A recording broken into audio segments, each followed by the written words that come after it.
Hello everyone, my name's Professor Christopher Harper and I'll be your guide on this magical mystery tour of journalism research.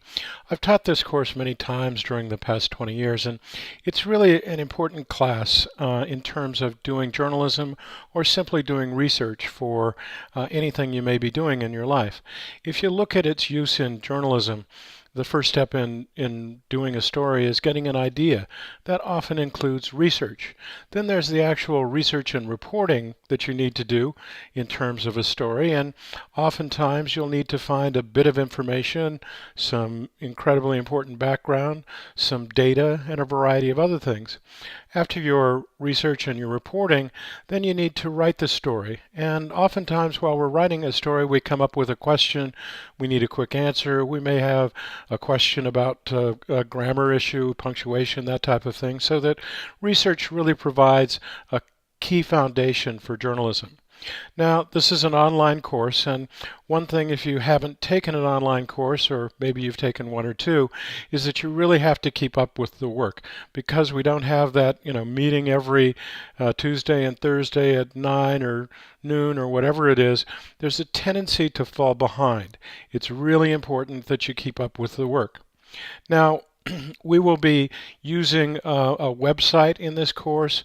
We'll only be using Blackboard for your grades and some notifications, but the website is really key to how we will interact in terms of assignments, in terms of discussion, questions and answers, and also just to give you an overall structure of what we are, what I hope you will learn from this course is how to create your own go-to data sources and sites. It's much too easy. We just plug in some search terms into Google and we're off and away. The problem with Google is that it doesn't necessarily give you the best answers at the top. It gives you too many answers. And so if you can develop your own websites and data that you go to, it's going to make your life a lot easier. Also, we will focus on Excel for a week and a half. And here I know that some of you may know a lot about Excel. Some of you may know a little about Excel, and some of you may know nothing about it at all. It's just important that you have that tool in your journalistic quiver of arrows. The last thing that I will include here is that I've also downloaded some very good short lectures on data visualization and the use of data from the University of Texas at Austin. So let's get started. Here is the website that we'll be using for the class, and as you can see, it's located at www.journalismandresearch, all one word.com. And this is where we will be doing a lot of our work. So at the home page you can see that you will find the weekly assignments under assignments, the syllabus under a syllabus, and also the video link for the YouTube lectures. The discussion questions exist under discussion, and the library, which includes some of the PowerPoint or Word documents that I use for the various lectures, are located there, as well as the assignments that you have to complete each week. Now here's the syllabus. The syllabus may change. Journalism changes every day, so there might be some changes. And I also teach this course every summer at Jinan University in Guangzhou, China, so I leave the websites up for the Chinese students in case they need to access them. So if you're interested in China, you can take a look at some of those links, but others are here that have specifically to do with this class. So as I said, assignments. Each week I will put up what you need to have done for that week. So in week 1 we'll be looking at video lectures and doing exercises about government at the federal and state level. We'll leave Philadelphia for a later time. Then we'll look at courts and crime and how you use data there. And I've also included, as I said, data videos, which can be found under here, which are a series of lectures, rather short but quite good, about data usage and data visualization from the University of Texas at Austin. So you need to make sure that you have the Brant Houston book. If you don't have it now, you need it at the very latest by the end of this week or early next week. So here's a day by day of what you need to do. The discussion questions are going to be, an ability for us to talk to one another because we don't see each other in class. So, for example, I've asked you to introduce yourself this week. I've done that. I've asked you what websites you use and also how you use data. So each week I'll post 2 questions. You need to file at least 200 words in response to these.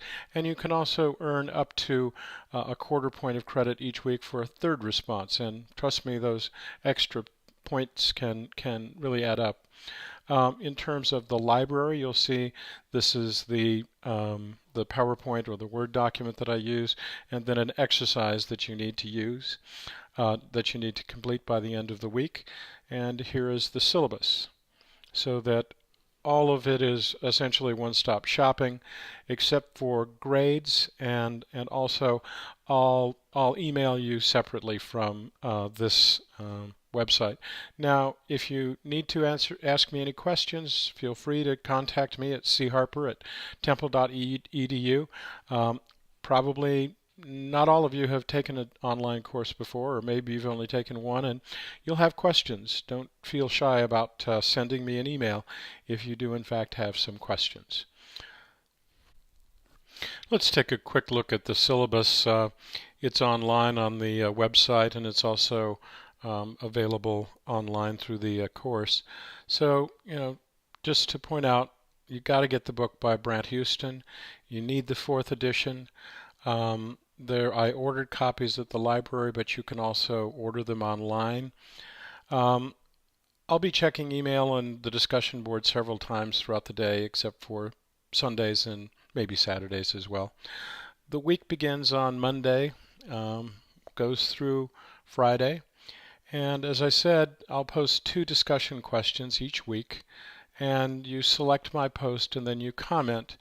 I would, like you to use proper grammar, punctuation, Associated Press style. Do the best you can. I do expect you to use Associated Press style and have proper grammar and punctuation when we're doing the exercises. So one thing that's important is that, as you've probably seen online, discussion boards can get a little crazy, but here we need to be respectful. We can be argumentative, but we don't want to be combative. Now, when we go to the assignments that you need to send to me, it's very important that you follow this format. If you don't, it's going to cost you some points. So you send the assignments to me as an email to charper@temple.edu. The subject line should be your last name, J Research, and whatever you want to call the assignment. Please only use Word. Okay, I don't want to see Google Docs. I don't want to see Dropbox. Word works really well, and so let's keep it that way.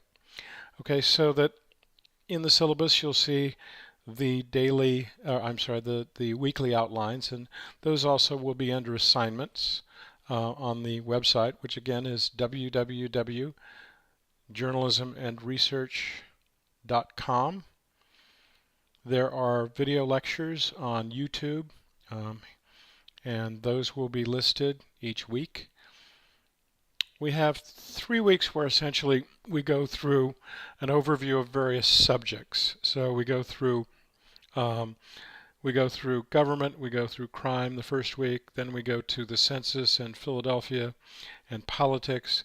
Then we look at education, international and sports, science and entertainment.